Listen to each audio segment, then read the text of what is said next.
Hello students, আজকে আমার আলোচনার বিষয় বাঁকুড়া ইউনিভার্সিটির অধীনস্থ যে সমস্ত ছাত্রছাত্রীরা রয়েছে তাদের মেজর হিস্ট্রি সাজেশনস নিয়ে মেজর হিস্ট্রি সিলেবাস নিয়ে আজকে আলোচনা করব।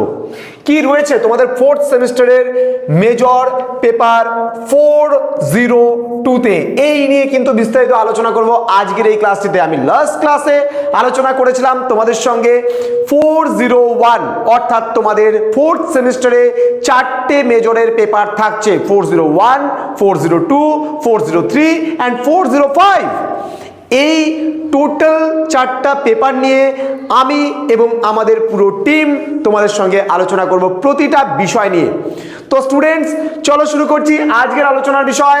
তোমাদের সেমিস্টার 4 এর হিস্ট্রি 402 এর মেজর পেপার 6 বা এমজেসি 6 হিস্ট্রি অফ ইউরোপ 1789 টু 1919 অর্থাৎ মডার্ন ইউরোপ।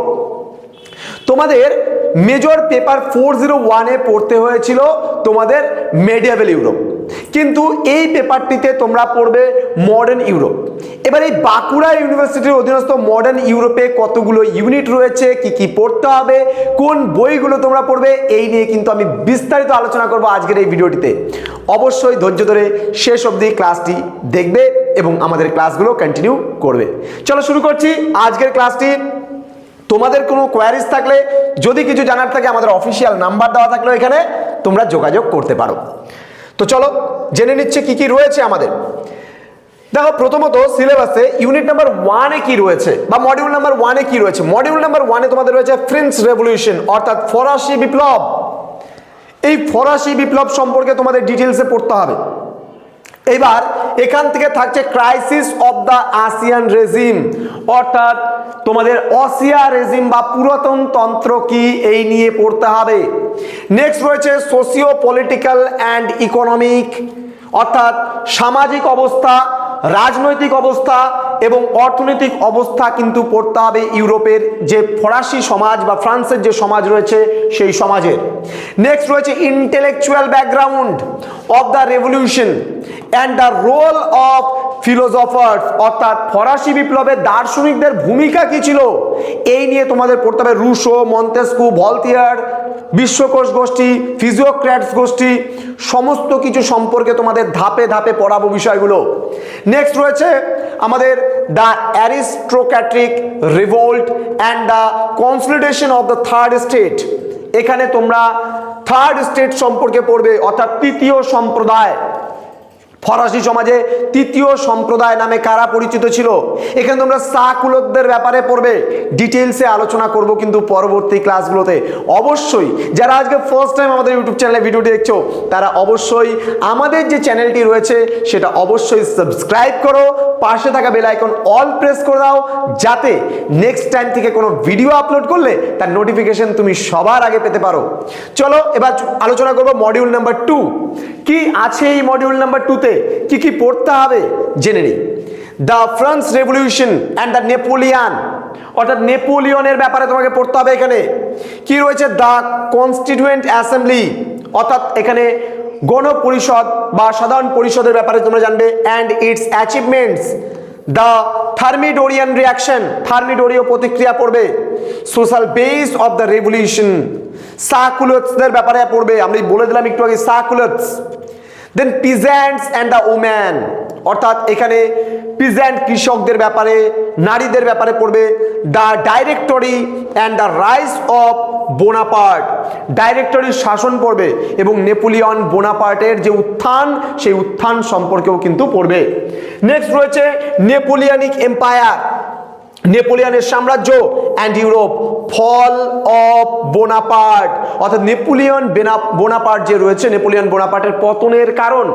দেন বলেছে assessment of Napoleon, character of the France revolution ফরাসি বিপ্লবের চরিত্র সম্পর্কেও আমরা জানবো ইউনিট নাম্বার 2-তে। এরপরেও কিন্তু অনেকগুলো ইউনিট বাকি থেকে যাচ্ছে, আরও 5টা ইউনিট তোমাদের আছে, বিশাল বড় একটা সিলেবাস। এই সিলেবাসটাকে যদি সময়ের মধ্যে তোমরা শেষ করতে না পারো তবেই কিন্তু সমস্যা। ভয় নেই, আমরা আছি তোমাদের পাশে। পরবর্তী ইউনিটগুলো আলোচনা করার পূর্বে তোমাদেরকে বলে রাখি, তোমরা যদি অনলাইনে আমাদের কাছে পড়তে চাও, নোটস নিতে চাও, ক্লাসেস করতে চাও, আমাদের থেকে সাজেশনস নিতে চাও, আমাদের কাছ থেকে সমস্ত কিছু পেতে চাও, তাহলে সময় নষ্ট না করে আজই যোগাযোগ করো আমাদের অফিসিয়াল নাম্বার 7076398606 নাম্বারে অথবা 6295916282 নাম্বারে। তোমাদের টোটাল যেটা আমরা কোর্স ফিটা নিয়ে থাকি সেটা কিন্তু পুরোপুরি 999 রুপিস। কিন্তু বাঁকুড়া ইউনিভার্সিটির অধীনস্থ যে সমস্ত ছাত্রছাত্রীরা 4th সেমিস্টারে পড়ছো তাদেরকে কিন্তু এই 999 রুপিসও দিতে হচ্ছে না।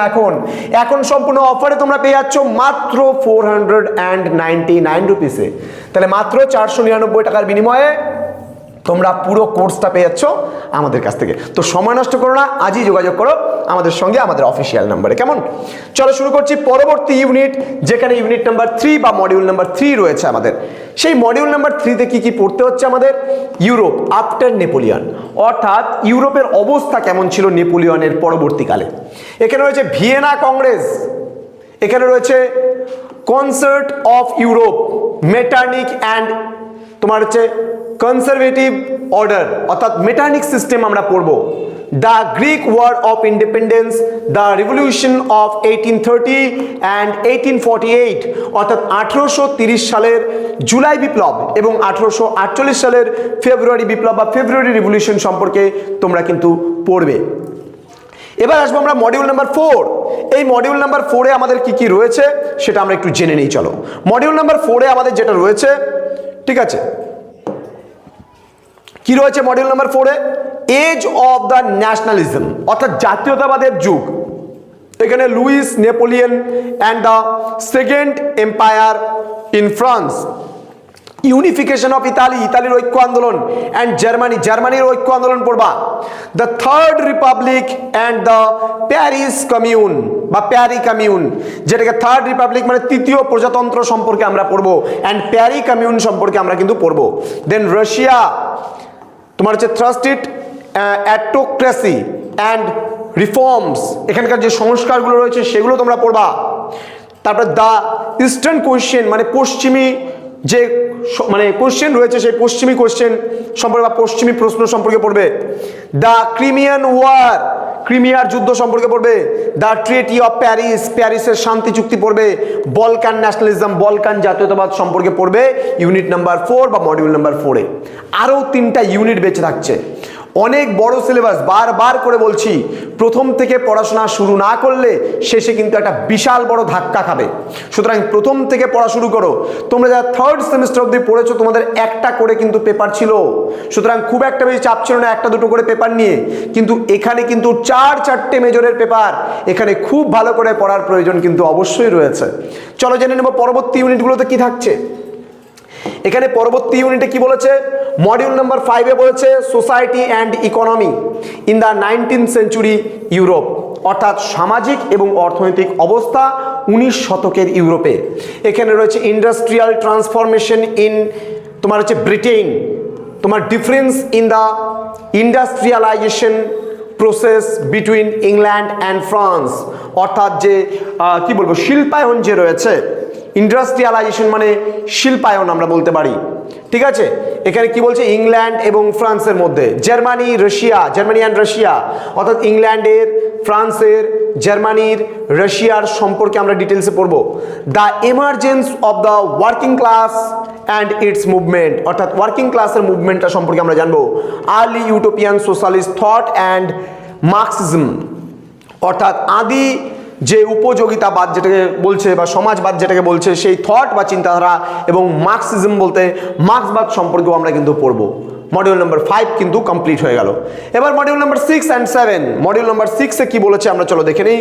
মডিউল নাম্বার 6-এ আমাদের রয়েছে যে বিষয়গুলো, মডিউল নাম্বার 6-এ ইম্পেরিয়াল এক্সপ্যানশন, অর্থাৎ এখানে সাম্রাজ্যবাদী বিস্তার।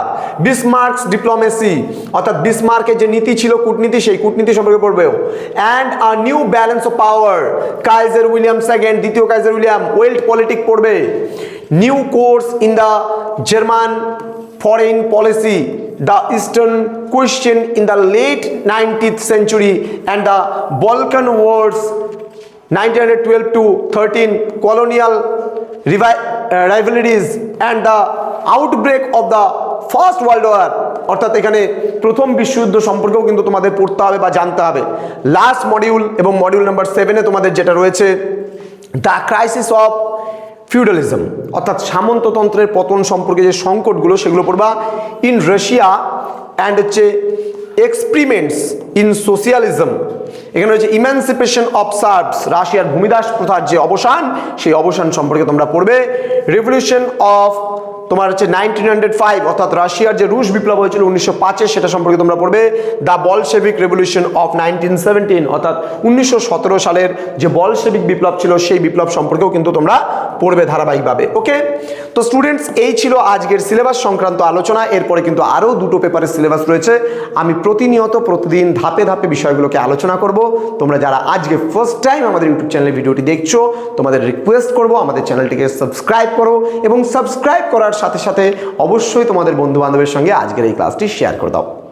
অনলাইনে পড়তে চাইলে যোগাযোগ করো আমাদের অফিসিয়াল নাম্বার 6295916282 এবং 7076398606 নাম্বারে। দেখা হচ্ছে খুব তাড়াতাড়ি নতুন আরেকটা ভিডিও নিয়ে। তোমরা প্রত্যেকেই ভালো থেকো, সুস্থ থেকো। Thank you so much, thanks for watching after all, thank you.